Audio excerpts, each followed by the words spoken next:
Le club mise donc sur le recrutement et la formation de jeunes talents qu'il tente de revendre à prix fort. Et vous pensez quoi du rachat du club dernièrement par 777 Partners?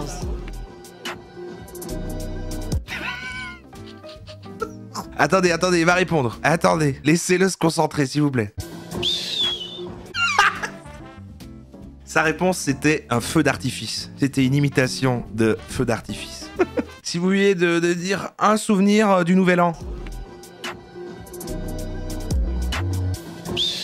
Bonjour ou bonsoir à toutes celles et ceux qui nous regardent en replay. Si vous voulez un jour rejoindre la team live, vous êtes les bienvenus tous les mardis, jeudis et dimanches soirs dès 21h. Bonne rediffusion. Nous allons parler de ma ville. Qui vient de Liège ici? Allez, un sondage. Qui vient de Liège? Est-ce que vous dites routier ou mitraillette? Ah, oh bon, il y en a 2, il y en a 3, il y en a 4. Bon, il y en a quelques-uns, quoi. Déjà, j'espère que vous avez été voté aujourd'hui, car on votait pour élire, non pas le roi de Belgique, mais c'était le roi de Liège aujourd'hui. C'est ça, hein?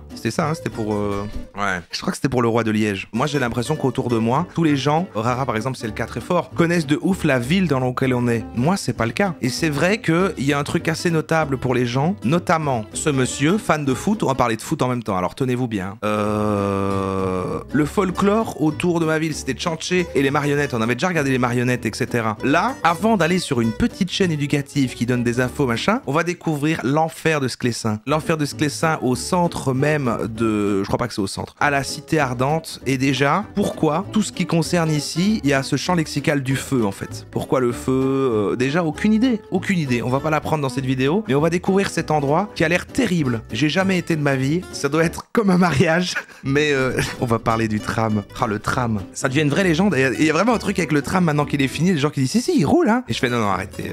C'est bon, il existe pas pour de vrai. C'était une légende qu'on nous a racontée. Des gens disent l'avoir vu. Moi, je l'ai jamais vu. C'est bizarre, quoi. Moi, je connais rien. Je comprends rien à cette histoire de tram. Mais au moins, il y a toujours plein de travaux partout. Moi, je comprends rien. Mais il existe l'enfer de Sclessin. C'est un stade de foot. Et c'est vrai que parfois, je l'entends de ma fenêtre. Parfois, j'entends l'enfer de Sclessin battre son plein, l'ambiance des supporters. Et si tu tends l'oreille par la fenêtre le soir d'un match, tu peux entendre... Ça est de loin comme ça et tout. Et c'est plutôt impressionnant. Moi, j'ai jamais été là. Et on va découvrir, regardez, Plongée en enfer, Standard de Liège. Et les gens font ça aussi, j'ai déjà entendu... Ouais. Donc Standard de Liège, c'est les gens du foot de Liège. L'enfer de Sclessin, pourquoi on appelle ça l'enfer de Sclessin? Si vous avez l'occasion de rentrer dans le stade, vous comprendrez. Parce que ça s'enflamme et ça s'enflamme très très fort. Donc ça c'est bien quoi, voilà, là je vous montre un peu de moi-même, c'est un peu de moi, ça c'est chez moi quoi. Ça c'est des gens communs qu'on peut croiser. Et ça fait peur. Parce que ça fait peur quand on rentre ici et qu'il y a toute une tribune pleine. Tout ton corps il tremble. Vous avez envie d'y aller? On est rouge. Et si on est rouge, c'est parce qu'on veut pas avoir les taches de sang sur le maillot de l'adversaire, simplement. Voilà, c'est l'enfer, c'est ici, c'est comme ça. Vous aviez un mot pour décrire l'ambiance à l'intérieur, ce serait lequel? Enfer. L'enfer. Oh, bien sûr. C'est l'enfer. L'enfer, vraiment, quand on est à l'intérieur, c'est... Ouais, voilà. Vous allez venir voir le match? Ouais, c'est bon, alors vous allez... L'accent de Liège. Vous aimeriez pas qu'ils soient aussi marqués, le mien? Vous aimeriez pas que je parle comme eux? J'ai été voir une fois un match du Standard de Liège quand j'étais petit. Non, avec Saint-Nicolas qui donne les coups d'envoi et des places offertes par Michel Dardenne. C'était Saint-Nicolas, le vrai Saint-Nicolas qui donne les coups d'envoi et tout. Saint-Nicolas, c'est notre Père Noël. Je traduis pour les gens qui connaissent pas. Merci Samos Football Tour pour nous montrer. Alors apparemment le gars, donc de ce que j'ai compris, donc c'est un format où il va y avoir plein de stades et bam, il a fait ça quoi.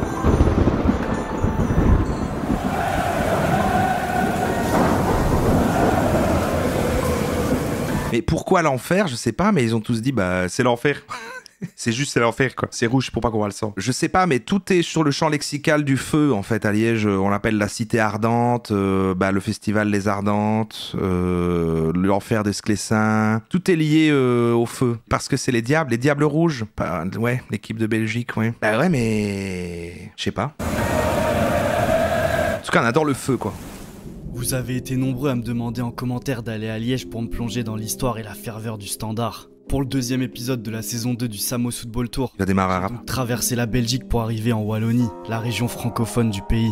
Ok. Depuis 1970, la Belgique est découpée en 3 régions administratives. Tu poses la question, le chat, bah je vous ai lu, mais quoi? Ah, la métallurgie? Ah ouais, je crois qu'on m'a déjà donné cette explication. Ah ouais, rapport à toutes les usines, tous les trucs, oui, je crois que c'est ça en fait. En fait, j'ai déjà eu l'info et je l'avais oublié, c'est ça, je pense que c'est ça. C'est Place Cathédrale. J'y étais hier. Au nord, on a donc la Flandre, qui a pour langue officielle le néerlandais. Bruxelles-Capitale, qui est une région à part entière. Il explique la Belgique. Au sud, la Wallonie francophone. L'histoire de Liège vous sera familière si vous êtes des habitués de la chaîne. Ah, mais regardez, quand je vous ai dit la dernière fois qu'il y avait un événement qui fait que dans ce grand escalier, eh ben, il y avait plein de bougies, et ben, c'était là en fait, voilà. C'était le week-end dernier, je crois. Ça, c'est mon Kaizen, c'est quand j'ai déjà monté une fois ces marches. C'est dur, vraiment, c'est dur de monter ces marches. C'est un truc qui nous a frappé quand on est arrivé proche du stade, c'est de voir l'usine. 2 semaines peut-être, oui. Petit quartier ouvrier autour, c'est un héritage, vous, qui est important pour vous, de le voir C'est là qu'ils sont filmés Joker. stade. Oui, ça s'est ancré dans le standard. Ça a toujours été une ville ouvrière en fait.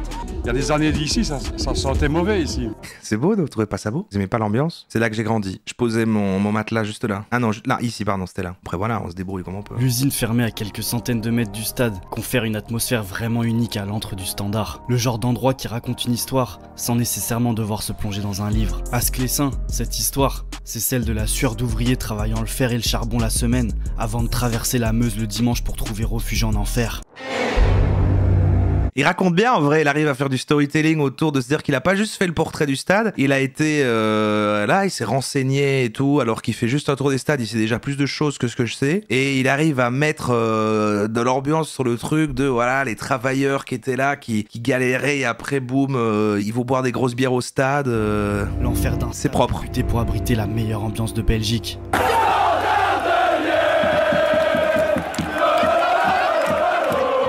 Une fois que les supporters se réveillent, ça gueule, c'est le 12e homme. C'est le 12e homme. Ah putain, ah c'est trop bien, putain j'adore. Non mais c'est vrai que les gens qui disent je déteste le foot et qui appuient là-dessus, j'ai été je crois cette personne dans ma jeunesse et puis maintenant comme de toute façon je suis plus sur si des gens aiment bien c'est que c'est cool d'une certaine façon, moi c'est pas mon truc, voilà. Je ne pourrais pas dire la date exacte mais il y a des journalistes qui ont appelé ça tellement il y avait de la ferveur, l'enfer de Sclessin, vu que la ville ici c'est Sclessin. C'est vraiment l'enfer quand on est dans le stade. Oui. En fait je déteste pas le foot, je déteste l'empire que c'est devenu et que ça attise chez les gens. Oui non je suis d'accord, il y a un côté, mais moi c'est vrai que de l'extérieur, que ce soit à grande échelle, quand tu vois les enjeux, en effet l'industrie que c'est, même à petite échelle, moi j'ai des souvenirs dans les vestiaires du cours de sport et que ceux qui, alors que c'est juste le cours de sport quoi, et c'est un jour où il y a foot, et ceux qui ont perdu, ils vont dans le vestiaire en pleurant, genre ils ont joué leur vie et ils pleurent. Bah toi c'est des notions, je te dis, wow, c'est fou, mais en même temps ça a l'air tellement intense, j'aimerais ressentir ça quoi. La dette son gobelet, ça je sais pas ce que c'est les trucs verts qu'ils boivent. Hein. En Belgique on reçoit des équipes comme l'Ajax, Arsenal et elles tremblent. Il y a qu'au standard où tu peux voir ça. C'est la meilleure ambiance de Belgique ou pas? Ouais.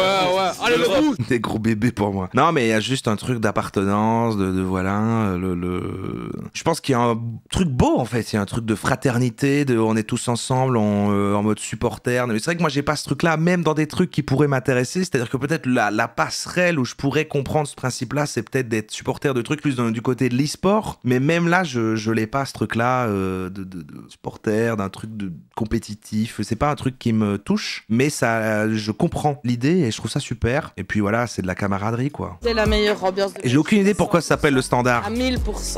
Comment ça se fait justement qu'il y ait cette ambiance à Liège? Pourquoi à Liège? Parce que Liège c'est les grands fêtards. C'est vrai ça. J'adore la bière moi. Vous savez, je suis quand même un peu liégeois en fait. Liège, on l'appelle la cité ardente. Et c'est pas pour rien. Liège, ça vit toujours. Il y a toujours quelque chose à Liège. C'est vrai hein, ça c'est vrai. Parce qu'à chaque fois que je vais dans des autres villes, ou même imaginons d'autres villes de Belgique, hein, je suis étonné d'à quel point les choses sont mortes à certains moments de la journée, notamment la nuit. C'est vrai qu'à Liège, il n'y a jamais en fait d'interruption ou de moments calme. Ça vit constamment. Il paraît que c'est très typique. Le stade c'est un stade mythique et les supporters sont aussi mythiques que le stade et que le club, voilà tout simplement. Il fait des beaux plans en plus où il fait parler les gens, il fait en même temps des trucs sur des... Il est bon le gars qui fait le truc. Bon, on va aller voir ce que ça donne l'enfer de Sclessin. Let's go l'équipe. J'ai surtout du mal à trouver ça intéressant. Pour moi, un match de basket de volley est beaucoup plus dynamique et sympa à regarder que le foot. Il se passe pas grand chose un match de foot, donc je trouve pas trop l'engouement. Ah oui, moi je parle de l'aspect de suivre un truc et de supporter un truc en compétition au sens large, tout type de trucs confondus. Et le plus connu dans ce truc-là est le foot. Alors pourquoi c'est le numéro 1, j'en sais rien. La plupart des fêtes de Liège tournent autour de l'alcool. Bah oui. Mais genre t'as dit cette phrase et ça m'a fait poser la question, autour de quoi d'autre est-ce que tu veux que ça tourne? Mais du coup, je sais vraiment pas. L'accessibilité, ouais.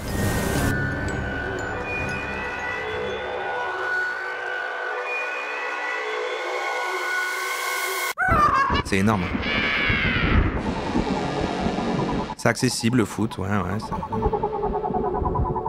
oui, c'est clairement pas un truc d'élite, c'est ça, oui, c'est vrai. D'ailleurs, c'est vrai que malheureusement, souvent, dans les gens qui disent j'aime pas le foot et qui sont énervés par ça, ils vont plutôt dire j'aime pas les fans de foot, et il y a une forme un petit peu quand même de mépris de classe, un peu de dire, les gens qui disent ça, ils vont se sentir un peu supérieurs, quoi. Non, je suis trop distingué pour être supporter de foot, tu vois. Bizarre.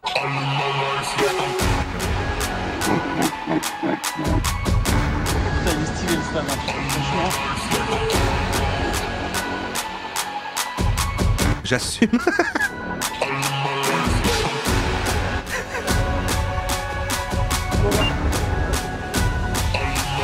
Ah, je vais y aller une fois, On m'a déjà proposé. Et Rara, elle connaît bien, elle a même déjà bossé dans les bars du truc.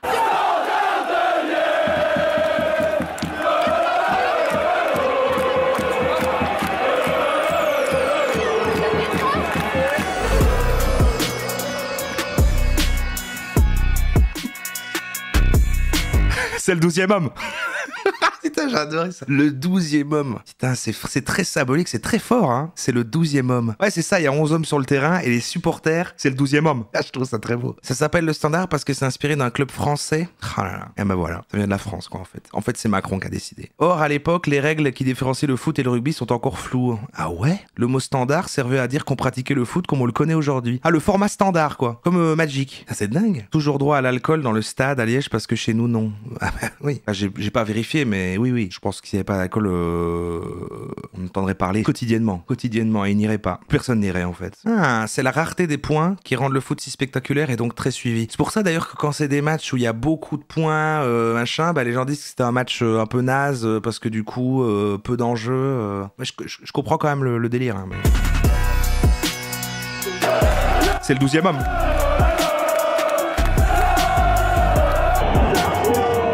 Chat Twitch, c'est le 3e animal d'Euro. C'est le 3e animal. Non mais il doit avoir une effervescence et tout. Mais je sais pas pourquoi ce stade, mais je sais qu'il est réputé. Hein. Je sais qu'il y a une certaine énergie, mais j'imagine parce que la même image de Liège en général se remet dans un stade là et que ça match par rapport à un match de foot.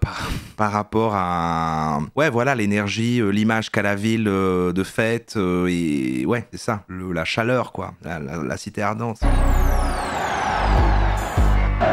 C'est beau.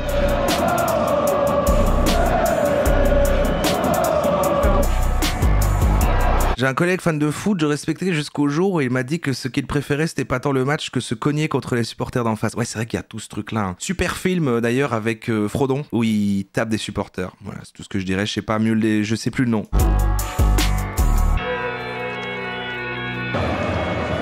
C'est Hooligans tout simplement, en effet. Du FC Mordor.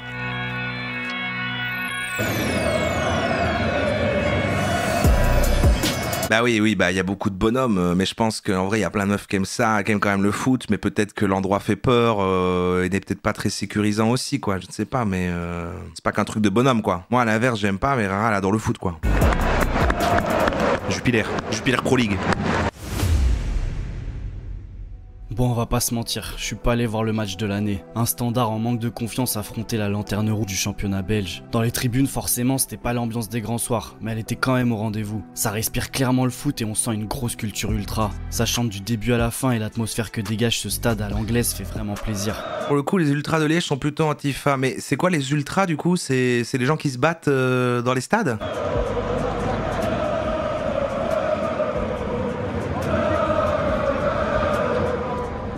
Bon, par contre, le spectacle sur le terrain, un peu moins, j'avoue. Ah, c'est les ultra fans, quoi. Ok. Insipide 0-0. Et ici, il y a des ultra fans de la Roro Family ou vous battriez Est-ce que vous vous battriez pour moi? Si quelqu'un vient dire ouais, c'est de la merde, c'est ceux qui animent le stade et oui, allez, ils sont antifascistes. Ah putain, je savais pas tout ça. Ok, l'or incroyable. J'ai tabassé ma mère qui a critiqué tes streams. Bah voilà, ça c'est pas ce qu'il faut faire. Ne fais pas ça, non. Je pense que maintenant le football est devenu un sport tellement médiatisé et tellement financé que c'est difficile d'avoir des bonnes structures, des structures surtout durables. Mais le club a été racheté, hein, et ça a été un peu le problème au Standard. Et je crois qu'ils font genre, mais ça a l'air plutôt calme quand même. Là, il est là, ça discutait. Pour moi, l'enfer pour moi, il y a des choses qui brûlent, les gens sont armés. 3 présidents défilés, dont 2 qui étaient vraiment là pour faire de l'argent et qui n'étaient pas là par l'intérêt du club. Ah, c'est intéressant ce que tu dis. Donc pour les footeux, perso, je les aime pas, mais c'est pas du mépris de classe, c'est juste que tous mes bullies étaient des footeux. Et ben, tu vois, un peu pareil, parce qu'en effet, souvent, les cools de la classe qui sont les bullies sont des footeux. Et ça a dû être ça qui a fait cette influence, qu'à un moment j'avais une mauvaise image, en effet. Et puis en plus, qu'au cours de sport, qui est le même que quand ils perdaient, ils pleuraient, ben moi, je n'en foutais pas une. Ce qui attisait encore plus leur bullying contre moi, quoi. Parce qu'en plus, j'étais dit comme responsable. Donc je vois l'idée. Mais il faut dépasser ça, tu vois. Maintenant, on est grand, on les croise à des mariages et ça va, quoi. En tant que supporter, ça nous fait mal de voir tout le temps changer de direction, quoi. On voudrait bien une direction qui reste au Standard et qui investisse pour le sport, pas pour faire de l'argent, oui. Voilà. Maintenant, il n'y a plus que ça, c'est l'argent ici.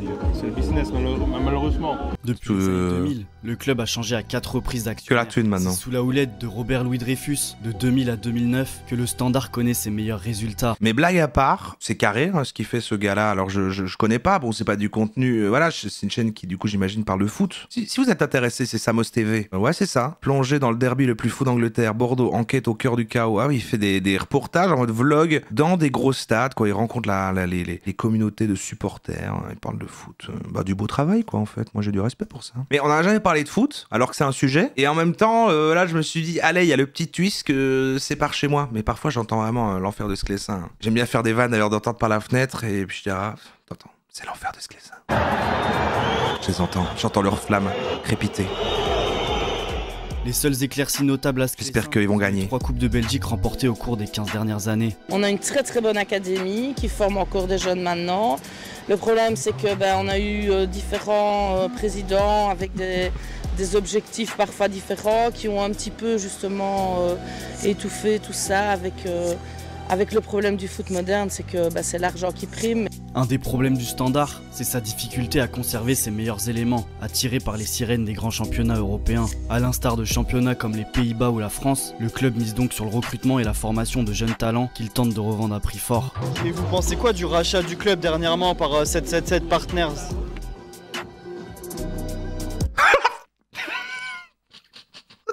Attendez, il va répondre. Attendez, laissez-le se concentrer s'il vous plaît.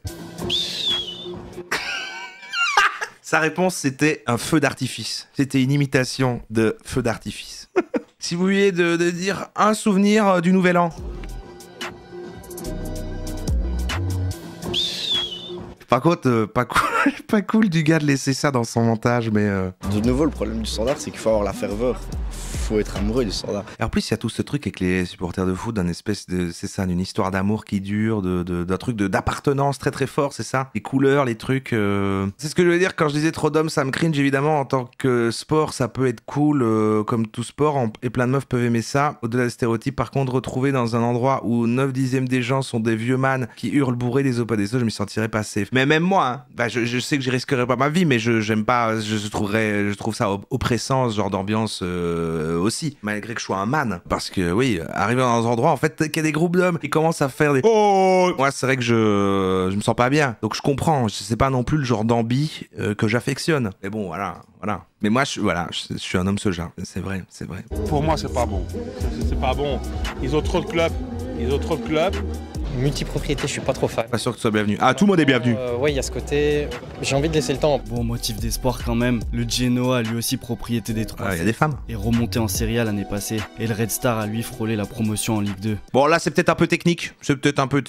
Bon, voilà, des Ligue 2, des trucs. Il y en a fin. J'espère qu'il vous a plu. Si c'est le cas, pensez à vous abonner, ça m'aide beaucoup. Et n'hésitez pas à me dire en commentaire le club que vous aimeriez découvrir dans un prochain épisode. On se retrouve très vite sur la Samos TV. Ciao. Bah écoute, merci pour ton taf, Samos. Je voulais mettre un petit bonus, juste un petit bonus, vu qu'on est arrivé sur le truc de Liège, j'ai découvert cette petite chaîne-là. Alors, pour les 5 Liégeois qui sont dans le chat, foncez voir, ça s'appelle Liège ma ville, c'est pas très connu. Voilà, c'est de l'éducation, mais franchement, la DA est incroyable. Je vous montre juste ça, c'est pas long, comme ça vous découvrez encore un peu de, du lore, quoi. Le nom de Liège.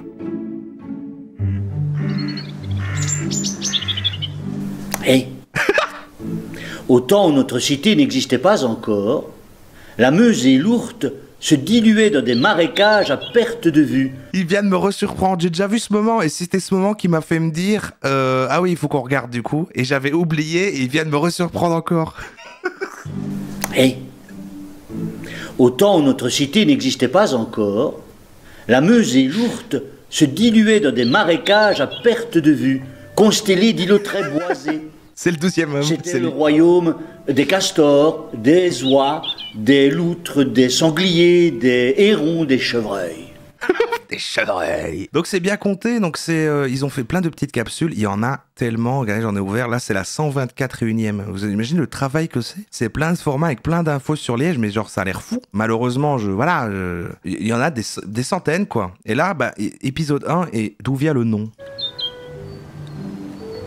Un paysage intact et sauvage qui s'imprima peut-être dans la mémoire de... Il me semble que c'est toujours lui, hein. Et il y a une autre personne parfois. 500 ans est trouvé à Angis. C'est le premier Liégeois. Un petit ruisseau dégringolait des gorges encaissées des vallées tout autour pour se jeter dans le marécage en bas. Ce ruisseau n'est plus aujourd'hui qu'un gros filet d'eau au fond de nos égouts. Les Celtes le nommaient le Glin. C'est fou de savoir ça, ça remonte à très loin, quoi. C'est pas juste, en fait, voilà, c'est la cité ardente parce qu'il y avait des usines et tout. Non, non, il parle des Celtes. Le nom a survécu dans celui d'un quartier bien connu. L'emplacement même de notre centre-ville était inhabitable. C'est dingo, ça, quand même. Regardez, en fait, il y avait Liège en 1693, avec genre des vieilles maisons, genre comme dans le passé, mais c'était quand même Liège. Je trouve ça fou. Je sais pas si c'est intéressant, en fait, pour... Non, mais on passe quand même un bon moment. Je sais pas, peut-être qu'en effet, c'est comme juste prendre n'importe quelle ville random pour vous, et voilà, mais non, mais il y a quand même un truc. Un autre ruisseau prenait sa source à Hans, du germanique Hans, c'est-à-dire hauteur. Un parcours artificiel, rue Simon d'Ister, à un endroit où il ne passait pas du tout, ressuscite le souvenir de ce vieux ruisseau. Ah, on est où là? C'est où déjà ce truc-là avec... je connais ça. Augmentant ainsi le débit du cours d'eau lorsqu'il venait se jeter dans la Meuse. Ah, je sais pas pourquoi on dit bouchon de Liège. Ce ruisseau s'appelait la Légia. Mais j'espère que le perso va revenir. Un ruisseau. Voilà. Juste de quoi tremper les pieds alors. Ah mais quand on dit ruisseau, qu'on ne se méprenne pas. La Légia alimentait des lavoirs et des moulins. À Saint-Séverin en 1921, elle accusait encore 1 mètre de profondeur. Hein. Et donc il a la meuf qui est là pour lui lancer sur des questions et c'est joué quoi. C'est joué comme une pièce de tchanché. Ah mais c'est ce pont là, il paraît que récemment il y a un bateau qui a accroché une des statues là et qu'un bout est tombé. C'est pas ça? Ou une statue entière? C'est comme dans le Seigneur des Anneaux mais elles sont beaucoup plus petites. En bas de la falaise de Pierreuse toutefois, d'où on voyait tomber des filets d'eau, la Légia formait un bras avant de poursuivre sa route. Je me moque, mais je ne me moque pas. Non, mais je trouve ça fou que la chaîne existe et tout ce travail. C'est marrant, leurs petites incrustations fond vert et tout, mais c'est... Lors des grandes inondations de la Meuse, comme en 1926, la place Saint-Lambert ne fut jamais touchée. Nodje détourna vers l'est le cours de la Légia qui abandonna donc son lit naturel en bas de Pierreuse. J'aimerais bien avoir une chaîne comme ça sur ma ville. Eh ben si ça se met, elle existe parce que moi j'étais pas au courant. En fait c'est marrant mais c'est en ouvrant la vidéo sur celui qui a fait le truc sur l'enfer de Sclessa machin que j'ai eu ça en recommandation à côté. Elle passa désormais derrière le palais, alimentant les fossés du rempart. Elle longeait la place du marché où elle ravitaillait place du marché en eau fraîche C'est le Perron, ça. Les 3 viviers de la Plaie. Ça, c'est dingue, voilà, ça, c'est fou, quoi. Et donc, en fait, il y a eu une époque où c'était une époque comme ça, avec des gars qui avaient des cannes et des chapeaux rigolos, mais c'était quand même Liège, quoi, avec des chevaux, quoi. Ça fou, ça dingue. Au début de son histoire, notre cité portait 2 noms différents, Légia et Léodium. Lequel est le bon? Tous les deux. Mais qu'est-ce qu'ils veulent dire? Alors au Moyen-Âge, on a vu fleurir plusieurs explications de ces noms. On avait remarqué que Léodium ressemblait au mot latin Léo, le lion, et que le mot Légia ressemblait au mot lex legis, la loi, mais ces explications a posteriori sont fantaisistes. Le mot Léodium peut être rapproché du mot Leudicum, qui signifie leude. Leude? C'est quoi ce truc? Le Leude enfin, un effort quand même. Était avant tout un homme libre, lieutenant du roi Franc, lequel le récompensait en lui donnant une terre. Il n'est pas difficile d'imaginer notre vallée offerte à un de ces Leudes qui suivait un chef barbare. Attends, le nom vient du fait que c'était un nom commun pour dire quelqu'un de pas important à qui on a donné juste la terre comme ça? C'est ça vient de là? C'est juste un vieux gars, genre tiens, ouais, tu peux avoir ça. Et ça, c'est Liège, quoi. Ben, moi, j'aime bien, il y a comme un manque d'ambition. Je trouve que c'est à mon image. Moi, De petite valeur, et celui qui l'a reçu devait être un barbare de peu d'importance. Ok, juste un barbare de peu d'importance. C'est lui, voilà, c'est lui. C'est le mec à qui on a donné Liège. Fracassant seigneur de guerre, Léodium, lieu de l'homme libre, enivrante épithète. Et Légia, ça vient d'où? L'origine du mot Légia, elle, est assez obscure. D'abord, la plupart des historiens La vidéo est finie. Ah ça par contre je sais pas. Et la vidéo est finie.